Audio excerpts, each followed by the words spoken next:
Hello everyone, this is Dr. Jay Mehta here from Mumbai, and in this video we will try and understand what is oligospermia.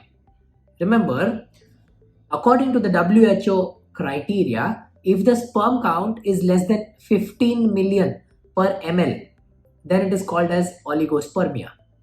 It's obviously divided into three categories: the mild, the moderate, and the severe. So the severe oligospermia is when the sperm count is less than 5 million. Between 5 and 10 is considered to be moderate, and between 10 to 15 is considered to be mild. It's very important to understand that these criteria are established on European population by the WHO. So racial differences between the Indian males or Asian males can be comparatively huge as against a foreign population. Second, at the same time, it is also very important for the viewer to understand that semen analysis and sperm count is actually dependent on a lot of other factors. It is a point of time analysis. That means Sunday morning, 8 o'clock, let's say you gave your sperm sample and the count was 12 million.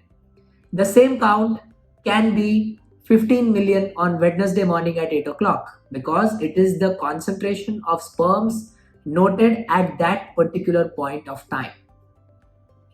It's very important that when we try and analyze a male patient with oligospermia, we try and understand the probable cause of it.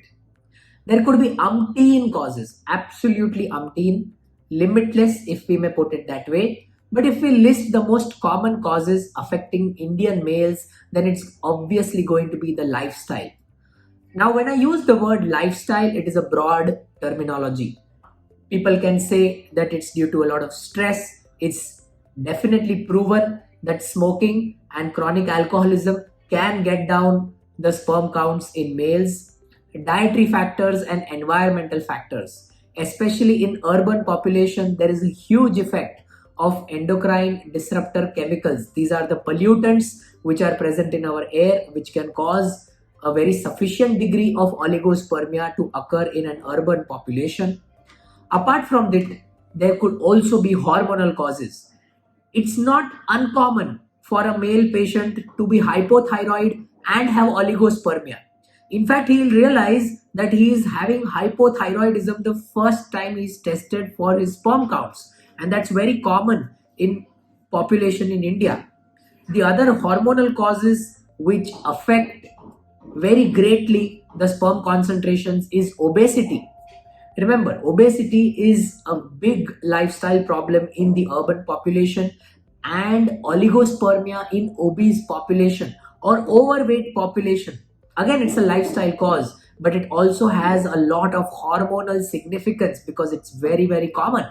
Apart from this, there could be traumatic causes, genetic causes, toxic causes, and a variety of other causes. And lastly, I would also like to label anatomical causes. For example, temperature of the scrotum, which is very important to be maintained in harmony for an efficient sperm production. For males who are working in extremely hot environments, for males who have developed varicoses, that is dilatation of the pampiniform plexus, all these can be a multitude of causes which can cause oligospermia. But it's also important to remember, because look, as a male patient, they are always going to try and find out the cause. It's not something which is very good for the male ego. When somebody has a low sperm count, it's going to affect their ego. They are going to go hell bent and try and find out that what caused this to happen. Okay, remember, in more than 50% of the causes, 50% of the causes, oligospermia is actually idiopathic. That means you will not be able to have or attribute a particular cause to it, and that is very important for male population to understand. Whenever we try and talk of oligospermia, one of the most important things is acceptance. As I said, it is something which really affects the male ego. Accepting that somebody has a low sperm count or is having an oligospermia is going to be very difficult. The minute you have an acceptance that yes, there is a problem which can be treated, you will start looking out for treatment options. Remember, because it is a condition which has a variety of causes, it is also a condition where a variety of treatments will work. It's not mandatory that oligospermia only has a particular treatment. There can be allopathic treatments, homeopathic treatments, herbal treatments, naturopathic treatments, Ayurvedic treatments, lifestyle therapies, and a lot of other treatments which can be tried in order to try and correct an oligospermic count. But remember one thing, if it is very severe oligospermia, that means if the sperm counts typically are less than 7 million, then usually it's going to be very, very difficult to treat simply by medical management. It's not going to be impossible, but it's going to be very, very difficult.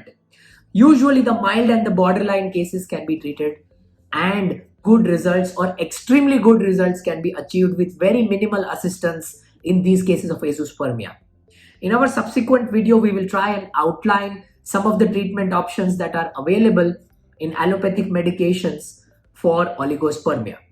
As I said, this is a condition which is difficult to accept, and then once you accept, you have treatment options. Should there be further questions regarding the causes, you can put them in the comment section. Me or one of my team members will try our best to get back to you as quickly as we can. Thank you so much.